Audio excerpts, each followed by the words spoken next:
कुठल्याही दुकानामध्ये गेलो, काही घ्यायचं म्हटलं, गाडी घ्या, मोबाईल घ्या, कपडा घ्या, काही पण घ्या, तुम्ही लेटेस्ट मॉडेल घेता का जुनं मॉडेल घेता? लेटेस्ट. मग शेती तुम्ही ओल्ड का बरं करता, आउटडेटेड का बरं करता? तुम्ही म्हणाल आउटडेटेड कसं? आम्ही तर ऍडव्हान्स टेक्नॉलॉजी वापरतो, केमिकल मधलं आधुनिक तंत्रज्ञान वापरतो. केमिकलचं तंत्रज्ञान कशावर काम करतं आजही बी? व्हरायटी, नंतर रोग, नंतर तण. हे जे तंत्रज्ञान आहे हे 40 वर्षापासून आपण वापरतोय. गेले का तुमचे रोग गेले? तुम्ही गंज व्हरायटी आणल्या, कोणत्या व्हरायटीने तुम्हाला उजरवलं? विचार. शेतकरी संपायची वेळ आली, पण किडी काय म्हणजे व्हरायटी हा मेन मुद्दा नाही, तर मुद्दा काय आहे? तिचं पोषण. रोग हा मुद्दा नाहीये, तर कमजोरी हा मेन मुद्दा आहे. तर कमजोरी काम केलं, रोगावर काम करून काय उपयोग? तणनाशक किती आले आतापर्यंत?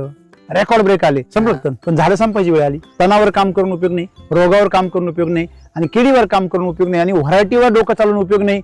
हे आता आउटडेटेड तंत्रज्ञान आहे, मागासलेलं. जो आज शेती करेल ना केमिकलची, तो मागास समजला जाईल. म्हणजे केमिकलची शेती आजच्या काळामध्ये कोणती शेती आहे? मागासलेली. जेव्हा मागासलेला आहे तोच आज केमिकल शेती करू शकतो. का बरं? 40 वर्षापासून रोगावरच काम करतोय. त्याच्यातून तेलाच हाटाना, तो हटायची वेळ आली, ते तेल हाटाना. मग ही तुमची मागासलेली शेती आहे.